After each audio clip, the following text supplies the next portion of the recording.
Dear student अस्सलाम वालेकुम। आज का हमारा प्रैक्टिकल है इलेक्ट्रोमैग्नेट कि हम इलेक्ट्रोमैग्नेट को किस तरह से बनाते हैं। जैसा कि आप जानते हैं कि मैग्नेट की दो टाइप्स हैं। उनमें से एक टाइप जो है वो कुदरती होती है और एक इलेक्ट्रोमैग्नेट होती है जिसे हम खुद से बनाते हैं।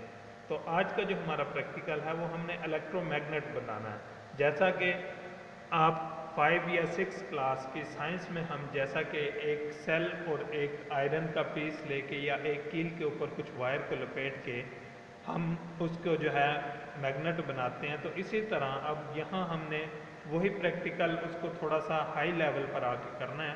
उसके लिए हमारे पास ये आप देख सकते हैं कि यूनिवर्सल पावर सप्लाई है, नाम जैसा कि आपको नज़र आ रहा है। इसके अंदर हमारे पास डिफरेंट जो है वो सप्लाईज होती हैं, यानी कि single phase supply, 3 phase supply. अब ये सप्लाई जो है जैसा कि ये आपको मीटर का साइन बता रहा है कि ये एसी सप्लाई है, ठीक है। यानी कि हमारे पास इस पोर्शन में एसी सप्लाई है और ये हमारे पास 3 फेज सप्लाई के इंडिकेटर हैं, ठीक है। हमारे पास ये तीनों सप्लाईज यहाँ पर इस वक्त मौजूद हैं और ये इनका रेगुलेटर है या इसकी मदद से हम सप्लाई को कम या ज़्यादा कर सकते हैं, ठीक है। इसके लिए अगर सिंगल फेस चाहिए तो हम इस तरफ का जो बटन है इसका यूज़ करते हैं। जैसा कि आप देखें 267 राउंड अबाउट सप्लाई हमारे पास आ रही है। अब मैं इस वोल्टेज को कम करना चाह रहा हूँ, तो आप देखें कि ग्रेजुअली ये कम या ज़्यादा रेगुलेटर की मदद से कम या ज़्यादा हो सकते हैं। इसी सप्लाई को हम वेरिएबल पावर सप्लाई कहते हैं। ये एसी के लिए हम यूज़ कर रहे हैं। अगर 3 फेज के लिए हमने यूज़ करनी है तो हम इस तरफ से इसको यूज़ करते हैं। अब इसकी रेंज 440 तक जाती है। उसके बाद हम आ जाते हैं, क्योंकि हमारा जो काम है, हमारा काम डीसी के ऊपर है। आज हमने जो प्रैक्टिकल परफॉर्म करना है वो डीसी पावर सप्लाई के ऊपर करना है। अब ये डीसी सप्लाई का मीटर लगा हुआ वोल्टेज, ये देखें जैसा कि निशान से जाहिर है, यहाँ हमें वोल्टेज मिलेंगे लेकिन वो डीसी वोल्टेज होंगे। ये इसका रेगुलेटर स्विच है और उसके बाद हमारे पास यहाँ से कनेक्शन करने के लिए ये सब ऑप्शंस मौजूद हैं, ठीक है। यहाँ पर जैसा कि 0 से लेकर हम 460 वोल्ट तक ले सकते हैं, यहाँ पर 0 से लेकर 260 वोल्ट एसी ले सकते हैं और यहाँ पर हम डीसी वोल्ट ले सकते हैं। अब यूनिवर्सल पावर सप्लाई को समझाने का मकसद ये है कि आपने कोई भी मशीन देखकर उसको समझने की कोशिश करनी है कि ये किस लिए है और इसका इस्तेमाल क्या है। अब इतनी बड़ी पावर सप्लाई के अंदर हमारी मतलूबा चीज़ डीसी वोल्टेज है जो 0 से लेके 220 तक हमें यहाँ मिल सकते हैं। अब हमने किस तरह से इसके ऊपर परमानेंट इलेक्ट्रोमैग्नेट बनाना है, उसके लिए जो चीज़ें हमने इस्तेमाल करनी है वो मैं आपको बता देता हूँ। ये मेरे पास इलेक्ट्रोमैग्नेट के लिए तैयार है, आयरन कोर है ये मेरे पास। आप कोई भी अच्छे किस्म का आयरन का पीस ले लें, उसके ऊपर हमने इंसुलेशन टेप चढ़ा दी है। आप इंसुलेशन टेप चढ़ा सकते हैं, इसके अलावा कॉटन टेप चढ़ा सकते हैं, कोई अच्छी क्वालिटी का पीवीसी पीस चढ़ा सकते हैं, ठीक है। उसके बाद अनेमल कॉपर वायर, जो बारहा मरतबा बताया जाता है कि वाइंडिंग में इस्तेमाल होती है, ट्रांसफार्मर वाइंडिंग में और मोटर वाइंडिंग में।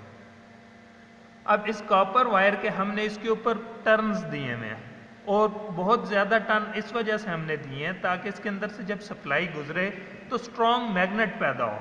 तो आइए देखते हैं कि इसके अंदर कितनी जो है वो हम वोल्टेज इसको देंगे और इसके अंदर कितना मजबूत इलेक्ट्रोमैग्नेट पैदा होगा। अब ये हमारे पास लोहे का एक हेक्सा ब्लेड है, क्योंकि ये मेटल का होता है, इसके साथ से हम इसको टच करते हैं कि इसके अंदर कितनी मैग्नेट बनाने की क्वालिटी पैदा हुई है। इस तरफ से हमने इसको इंसुलेट कर लिया हुआ है सेफ्टी की वजह से, ताकि शॉक का ख़तरा ना रहे। तो यहाँ पर डीसी के हमने कनेक्शन करने हैं, ठीक है। ये पॉजिटिव साइड है इसकी और ये नेगेटिव साइड है। अब देखते हैं, ये देखें इसके कनेक्शन करने का तरीकाकार ये होता है कि पहले आपने सप्लाई को ऑफ करना है यहाँ से, ठीक है। जब आपको मीटर पे श्योर हो जाए कि सप्लाई इसकी ऑफ है, उसके बाद आपने यहाँ से इसके कनेक्शन करने हैं। नेगेटिव पॉजिटिव साइड किसी भी तरफ आप कोई भी सप्लाई लगा सकते हैं, इसमें नेगेटिव या पॉजिटिव सप्लाई का कोई इतना कॉन्सेप्ट नहीं है। अब ये देखें 2 वायर्स थी, नेगेटिव पॉजिटिव साइड पर हमने लगा दी। उसके बाद ये बुक हमने यहाँ इस वजह से रखी है कि ये चीज़ भी लोहे की है और इसके अंदर जो मैग्नेट पैदा होगा वो बनते ही यहाँ चिपक जाता है, ठीक है। यानी कि मैग्नेटाइज होने के बाद ये इस तरफ से कशिश कर जाता है। इस वजह से हमने इसके दरमियान में पेपर रख दिया या बुक रख दी, क्योंकि ये इंसुलेट है। अब यहाँ से हम वोल्टेज को आहिस्ता आहिस्ता बढ़ा रहे हैं। अब ये जो 7 वोल्टेज से एकदम ये 10 और ये देखें, अब वोल्टेज को मैं सेट कर रहा हूँ तकरीबन ये 9 वोल्ट। अब ये 9 वोल्ट डीसी के हमें यहाँ मिलना शुरू हो गए हैं कोर के ऊपर, ठीक है। ये देखें, अब आपको नज़र आ रहा होगा कि ये इसके साथ से कशिश कर रहा है। अगर इसके साथ ये हेक्सा ब्लेड हम लगाते हैं तो वो इसको, अब जितना हम वोल्टेज को बढ़ाते जाएंगे उतना ये मैग्नेट स्ट्रॉन्ग होता चला जाएगा। अब हमने करना क्या है कि हमने चेक करना है क्या वोल्टेज को कम या ज़्यादा करने से मैग्नेट के ऊपर कोई फ़र्क पड़ता है या नहीं पड़ता। अब मैं वोल्टेज को कम करने जा रहा हूँ। अब मैंने वोल्टेज को पहले 9 थे, अब 3 या 4,